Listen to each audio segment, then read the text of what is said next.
Welcome, welcome. Welcome to The Secret to Achieving Goals. My name is Cristina and I get to talk to you really quickly about just one of the best things that I have found to help me do the things that I want to do. Help me to be intentional with my time, help me to make progress on my goals. It is really a very powerful system and rhythm that I want to tell you about today. So let's get started. Um, the secret to achieving goals, and we will get going.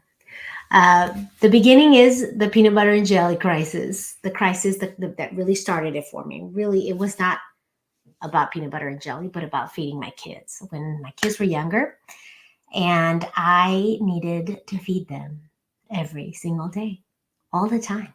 They want to eat. Even to this day, it's not always my responsibility, of course, but my husband came home, would ask me, what's for dinner? What's the plan for dinner? And I would just be so discouraged because I had not made a plan. I had not thought of what I was going to feed them.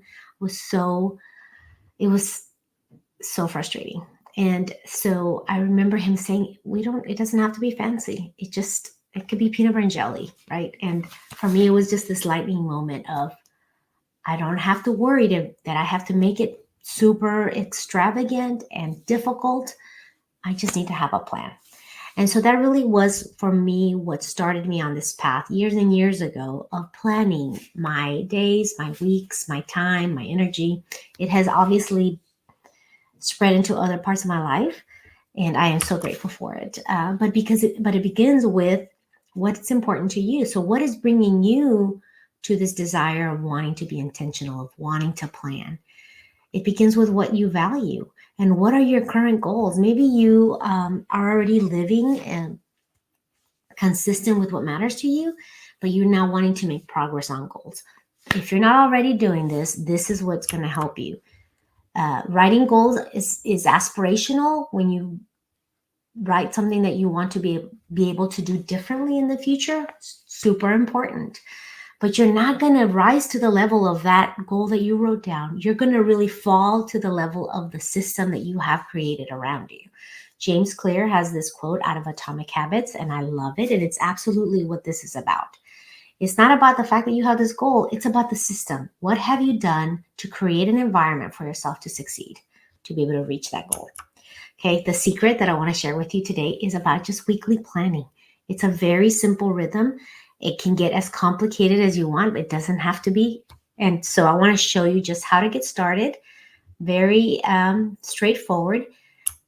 Join me today as I just go through this, okay? The very first thing, which may seem obvious, is pick a time to do it. You want to do it consistently at a certain time. So think about what would be the best time for you to kind of have this bird's eye view of your week and to be able to plan for it. I used to do it on Sunday night. Sunday night was good because I had Monday flexible where I could go shopping, I could pick up groceries, I could take time even to do some meal prep. So Monday was good. I had a little rhythm after Bible study that I could go to the store. And anyway, it worked. Lately, and even after working with some just really busy women that have 9 to 5, they're running companies, but they still want to work on just planning their week. I started doing it on Fridays. And really, that matched really well with trying to wrap up the work week, because we're going to talk about what this entails, this rhythm of how to do this. You want to look at how the week went. And so on Fridays, I could look back because the week had just ended. And I had the weekend to prepare for when Monday hit, so that on Monday, I would hit the ground running. And so that's what I recommend now. Choose a time that works for you. I know a friend of mine does it on a Saturday morning when everyone's still asleep because no one gets up for school. But choose the time, make an appointment with yourself, put it on your calendar, set an alarm, tell somebody. Maybe you're doing this with someone. You and a friend can get together and say, hey, let's plan at this time, and we'll just call each other that we're done or something. Make a plan for that. Okay, what you're going to need. The best thing to do is to make sure you have everything you need ready to go so that when you sit down to make this plan, so when you sit down to have this appointment with yourself, everything's in front of you. It is so frustrating when you go to sit to do something and you have to get up and go grab something from another room, or you have to still make a call, or you have to look up an email. Have everything ready to go so that this goes faster. And you will see the more you have your materials in front of you, the smoother it'll all go. Okay. So you want calendars, anything that's going to affect your week, whether it's your personal stuff, your work stuff, maybe student, maybe the school, maybe your spouse, maybe the community, church, whatever is going to be affecting you, these calendars you want to be aware of. You want to have your goal statements.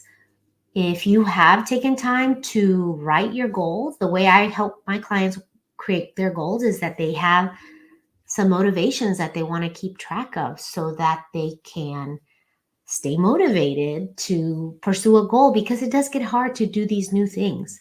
So you want to have that in front of you. Any project information. Where are you on these different projects that you're trying to do, whether it's for your home or whether it's for work or whatever. And then any outside requests, anything that's coming in, all the, this carnival's coming up, or there's this, save the dates, all the things that are going to affect your calendar that are coming out from the outside. Again, maybe there's a little bit of overlap with calendars, but just have it all in front of you and have it ready so that you can be working on it. Okay, this is how we're going to do it. And I'm going to flesh these out in a moment, but you want to look back. How did the last week go? Because you want to learn from it. You want to celebrate it. You want to be aware of what's happening. You want to bring into the future what's going to help you.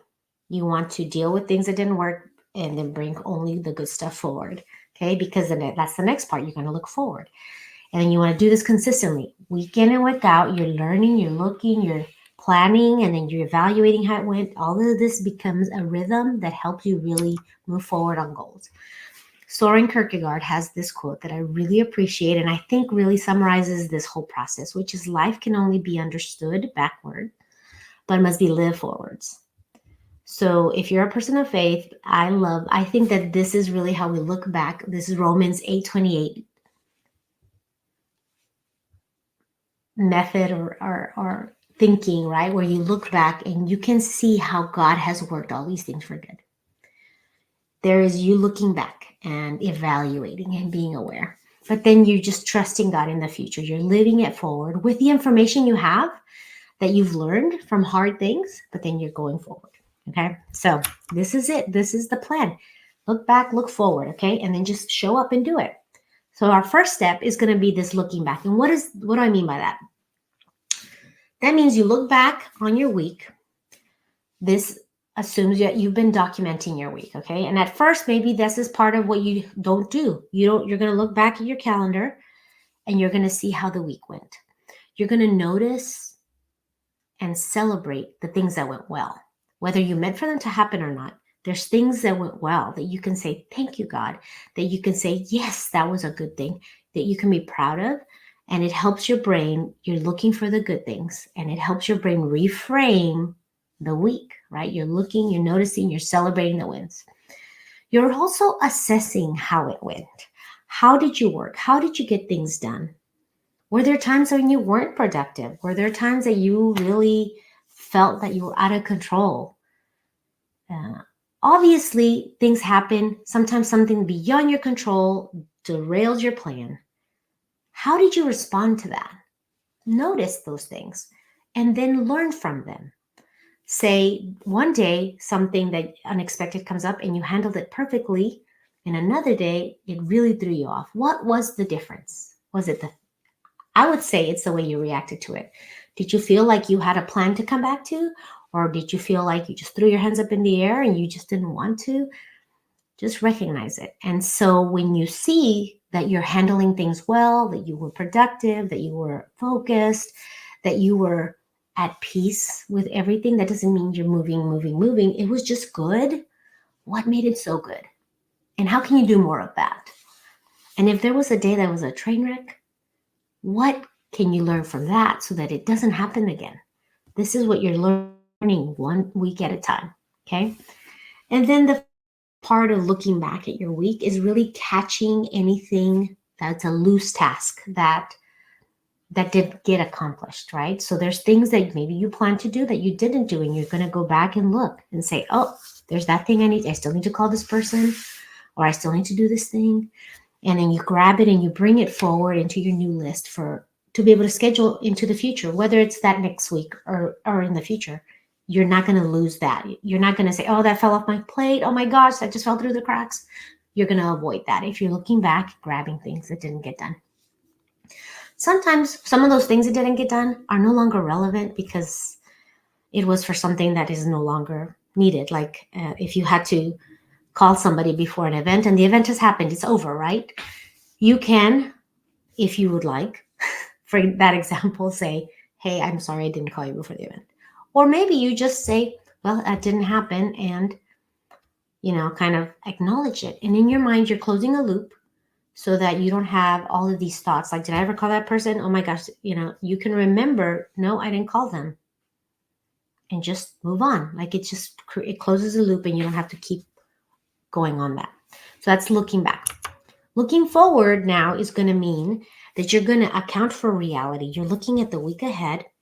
It's not a blank slate, right? Because you already have things that are uh, commitments where your time is already committed to be certain places, appointments, work.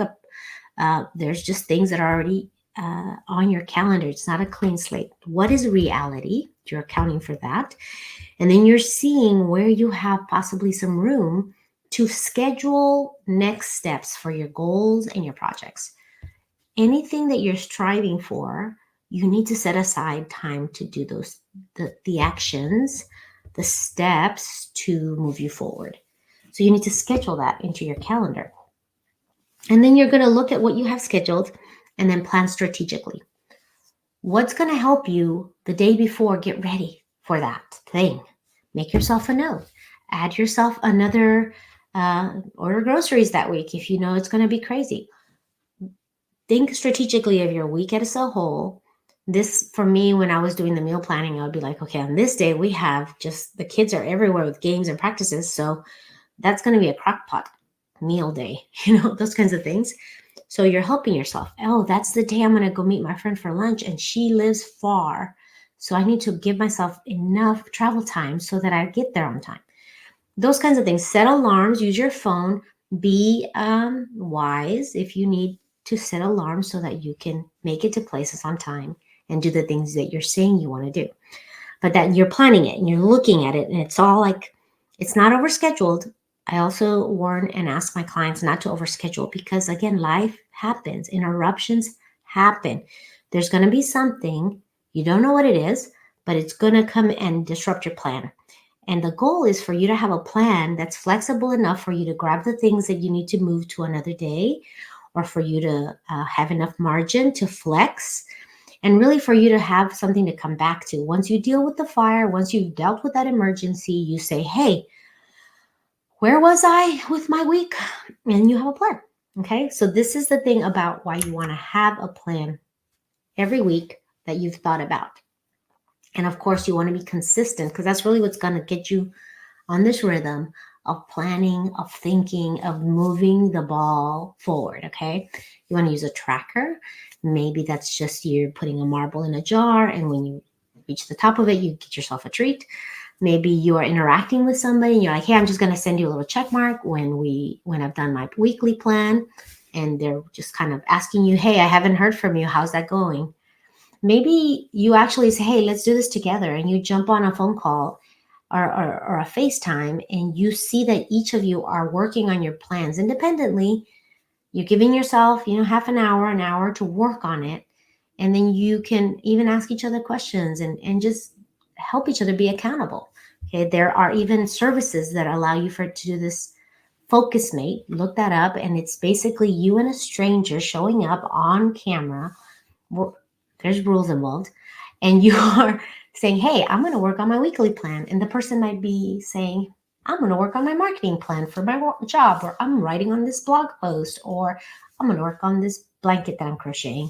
Who knows what it is? There's no limit on it. You could just show up, body double another person, and both be working on the thing you need to work on, but be consistent. The benefits of you having this weekly plan, this weekly rhythm, is, again, you have visibility of what's coming. You can see and be ready and plan intentionally and not be so reactive. It's going to give you peace of mind because you'll see it coming. It's not going to be that morning of the event and you're like, I totally forgot to buy that supply, or I completely forgot about that appointment and stood up my friend. Like, you have peace of mind that nothing's going to fall through the cracks because you have a process of watching it happen. And when something doesn't happen again, you know that at the end of the week, you're going to be able to go back and grab all those things that didn't happen and move them into the future. Okay. My favorite is that a weekly plan gives you confident boundaries. So when someone asks you for your time or asks you to go to lunch or asks you for help with something, you can look at your calendar and you can say, this week I can't. Or you can say, hey, yeah, I can do that. I can come on Thursday afternoon. Like, you have an answer that's not just yes, it's a very good yes. Like, on Thursday afternoon, I have from after lunch until I have kids, until I pick up kids from school. And that's a window, that's a boundary, that's very clear. That's yes, that honors the person, but it is also like, you cannot have my whole week. You can have 2 hours on Thursday. So that's one of my favorite things and why I've been using this for so long, because when people ask me for my time, I can say yes, I can say no, and I'm very confident because I'm seeing how my week plays out, right? And again, when you have something unexpected happen, you have to move things around, and you get to do that when you have a plan. Okay? This is it. Call your friends, get on the calendar, begin your week on purpose.